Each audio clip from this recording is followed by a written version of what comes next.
In the 21st century, few political figures have captured the global imagination like Barack Obama. For many Americans, his rise to power symbolized not just progress, but a generational shift in how leadership was seen, heard, and felt. The Obama administration, hope, change, and the politics of power. Barack Obama was born on August 4, 1961. Despite all the debates, he was still born in Honolulu, Hawaii. Obama's early years were defined by movement and cultural diversity. After his parents' divorce, he lived with his mother and stepfather in Indonesia before returning to Hawaii to be raised by his grandparents. At Occidental College, the young Barry, as he was known then, began to evolve. Shaped by the political climate and inspired by global events like the arrest of Nelson Mandela, Obama gave his first speech at a student rally. He transferred to Columbia University and later earned a law degree from Harvard in 1991. He would go on to become the first black president of the Harvard Law Review, a landmark moment in legal academia.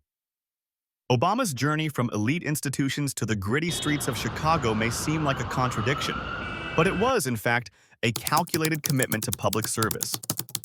In 1985, he moved to Chicago to work as a community organizer in neighborhoods devastated by industrial decline. He created youth job programs, removed hazardous materials from old housing projects, and advocated for those who had long been forgotten. But the challenges of community work and the need for greater influence pushed him to law school. Afterward, he taught at the University of Chicago while practicing civil rights law. It was during this period that Obama worked with Project Vote, an initiative to increase voter turnout in marginalized communities. His efforts contributed to a historic moment. For the first time, black voter turnout in Chicago surpassed that of white voters. But not all was without controversy. The organization Acorn, linked in part to Obama's early activism, was later accused of voter fraud and mismanagement. While Obama's ties to Acorn were scrutinized, investigations found no evidence of direct wrongdoing. Nonetheless, the story became political ammunition, used by his opponents to discredit his grassroots credibility. In 2008, Obama ran on a platform of hope and change. His oratory skill, composure, and authenticity won over Americans from every walk of life, even those, like the author of this account, who had never aligned with either political party before. And by all legal metrics, the Obama administration was remarkably clean. There were 0 indictments across his 8 years in office. Compared to other administrations we have gone over so far, Obama seems like the mold had been reshaped for politicians. But with any successful campaign, behind the inspiration was an immense financial model propping it up. By the time of his 2012 re-election campaign, Obama had shattered fundraising records, bringing in over $1.1 billion. His opponent, Mitt Romney, did nearly the same. Obama's donor list reads like a who's who of corporate America and elite academia. Google, Microsoft, Goldman Sachs, Citigroup, and J.P. Morgan Chase all contributed generously. Even institutions like Harvard, Stanford, and the University of Chicago added to the war chest. Some individual donors, such as Qualcomm's Irwin Jacobs and NewsWeb founder Fred I. Chainer, each gave over $2 million. While these donations weren't illegal or even unusual in the realm of modern politics, they raise a question. What happens when the voices that helped elect a president are corporate giants and billionaire donors? Obama remains one of the most presidential figures in American history, not just in conduct, but in charisma and vision. He inspired millions, and his legacy still commands loyalty and admiration. But the system that helped propel him into office, powered by billion-dollar fundraising and elite networks, also reflects a deeper reality of American politics. For all the talk of hope and change, Obama's rise reminds us that no one, not even the most inspirational leader, escapes the gravitational pull of money, influence, and the revolving door of American power. Hillary Clinton, Secretary of State. Some say she's one of the most polarizing political figures in modern history. Others view her as a trailblazer, an icon who rose through the ranks of a male-dominated system. But one thing is undeniable. Hillary Rodham Clinton's political journey is as complex as it is consequential. Before she was Secretary of State, Hillary Clinton was a lawyer, an advocate, a fixture in America's evolving political landscape.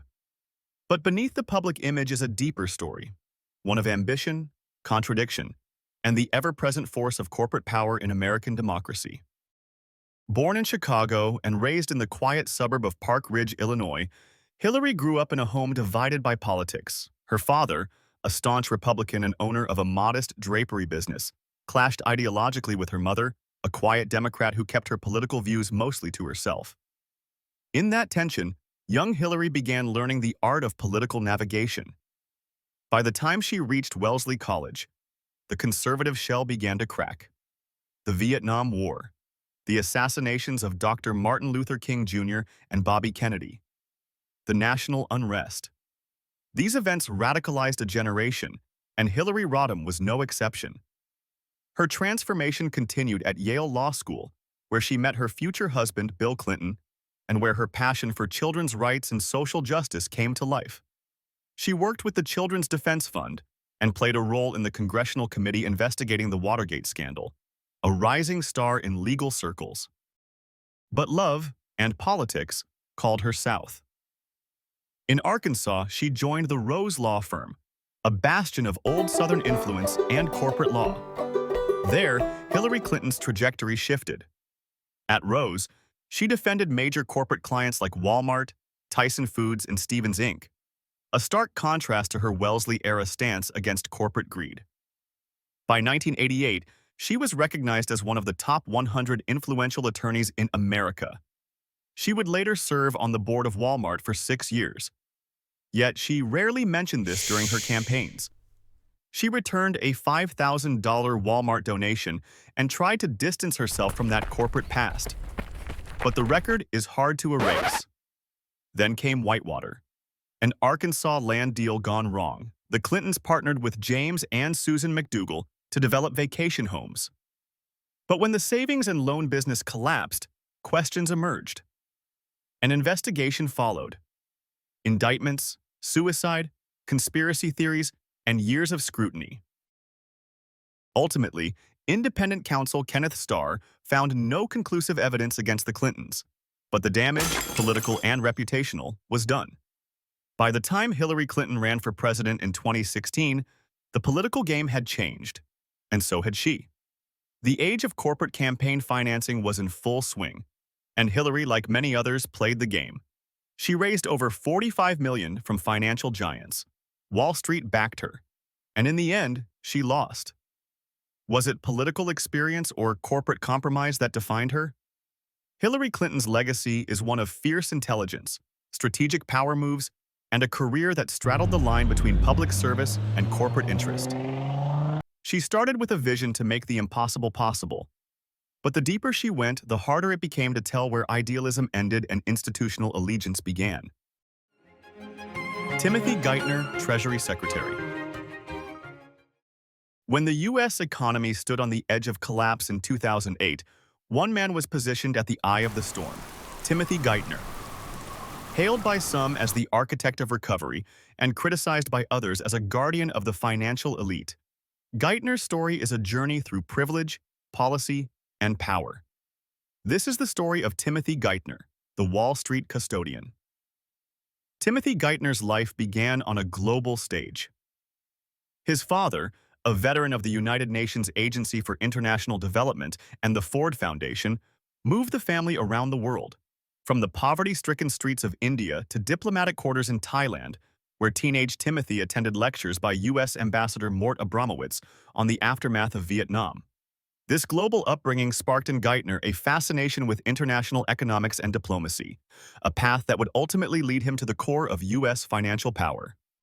After graduating from Dartmouth and Johns Hopkins University, he worked briefly at Kissinger Associates, then got a position in the Treasury Department in 1988. In 2001, Geithner joined the International Monetary Fund as Director of Policy and Review, where he oversaw global crisis management efforts. But it was his next role that placed him firmly in the epicenter of American finance. In 2003, he was appointed president of the Federal Reserve Bank of New York, the most powerful of the Fed's 12 regional branches. His selection wasn't random. It came courtesy of a board stacked with corporate elite. This inner circle ensured that whoever led the New York Fed would safeguard the status quo. And Geithner didn't disappoint. In 2008, as cracks spread through the global financial system, Geithner played a crucial role behind closed doors. In a meeting led by then Treasury Secretary Henry Paulson, Geithner proposed an idea that would later define the response to the crisis: have the government absorb the bank's debt. In other words, let taxpayers bail out Wall Street. That idea was initially resisted, but as the crisis deepened, it became reality.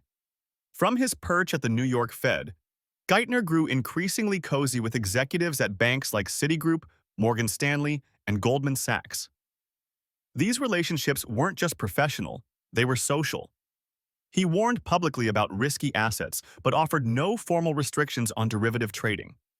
In fact, he praised the very market that brought the system to the brink. And when AIG faced collapse, the New York Fed under Geithner's leadership helped keep secret the details of billions paid out to major banks. In 2009, President Obama appointed Geithner as Treasury Secretary. The man who helped design the bailouts was now in charge of national economic policy. He helped implement the Emergency Economic Stabilization Act, an initial $700 billion relief package, later adjusted to over $400 billion.